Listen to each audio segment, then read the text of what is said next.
میری بیوی حاملہ ہے، بیٹا پہلے ہوا تھا، وہ بھی بیچارہ بڑا کمزور ہے، اللہ تعالیٰ آپ کو صحیح صحت والی اولاد اور صالح اولاد جو ہے وہ نصیب فرمائیں۔ بس آپ دعا کرتے رہیں، وہ بیوی بھی دعا کرتی رہیں، انشاءاللہ اللہ پاک رحمت فرمائیں گے۔ اور ایک بات یاد رکھو کہ اولاد تندرست تب ہوگی جب میاں بیوی تندرست ہو۔ آپ نے دیکھا نہیں ہم سے ہمارے باپ دادے جو تھے وہ کتنے مضبوط تھے۔ مجھے بالکل یاد ہے میرے والد صاحب رحمۃ اللہ علیہ کی تقریباً اس وقت 90 کے قریب عمر تھی۔ کبھی کبھی گھر میں بیٹھے ہوتے نا تو خوش کسی مزاج میں بیٹھے ہوتے، کہتے مولی مکی تم نے تو کوئی جوانی دیکھی ہی نہیں ہے۔ میں نے کہا حضرت جو اللہ نے کہہ نہیں ادھر آؤ، میں آتا میرا ہاتھ پکڑتے کہہ رہے چھڑاؤ، دکھاؤ اپنی جوانی کا زور۔ یقین کریں میں بھٹک الٹ پلٹ ہو جاتا لیکن ہاتھ نہیں چھوٹتا۔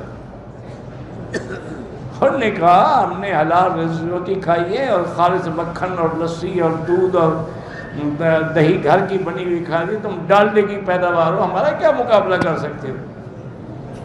تو آج یہی مصیبت، یہ جو گھی ہے نا ڈالڈا، یہ جتنی ہمارے پھل آ رہے ہیں سبزی زار ہیں، ان میں باقاعدہ کھاد ڈالتے ہیں اور ان میں سپرے کرتے ہیں۔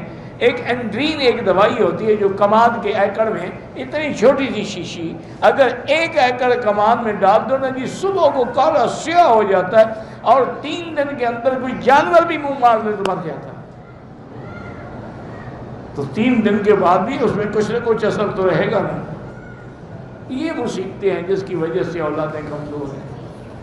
اب صرف وظیفے سے کچھ نہیں ہوتا، اپنی صحت کا خیال کرو۔ کسی کے نام سے زندگی پر فرق پڑتا ہے؟ کوئی فرق نہیں پڑتا۔ یہ لوگوں نے بنا رکھا ہے جی نام بڑا بھارا ہے۔ ابو جہل کو تو بھارا نہیں لگا بدبخت کو، نہ ابھی لہب کو بھارا لگا، نہ فرعون کو بھارا لگا، نہ حامان و قارون کو بھارا لگا۔ بھارا تمہیں لگتا ہے؟ بعض لوگوں نے ایک وہم ہے ڈالا ہوا ہے کہ کسی طرح تو یہ بیچارہ پھنسے اور روٹی کما کھائے مچندر۔ اولاد کے لیے سب سے بڑی جامع دعا جو ہے قرآن میں ربنا ہب لنا من ازواجنا وذریاتنا قرۃ اعین واجعلنا للمتقین اماما۔ اور اسی طرح علماء نے لکھا ہے کہ اگر آدمی ہر نماز کے بعد اول آخر ضروری شریف پڑھ کے 7 دفعہ یہ دعا پڑھے اصلح لی فی ذریتی انی تبت الیک و انی من المسلمین، تو بچے فرما بردار ہوں گے، اگر نہ فرمانے تو وہ بھی فرما بردار ہو جائیں گے۔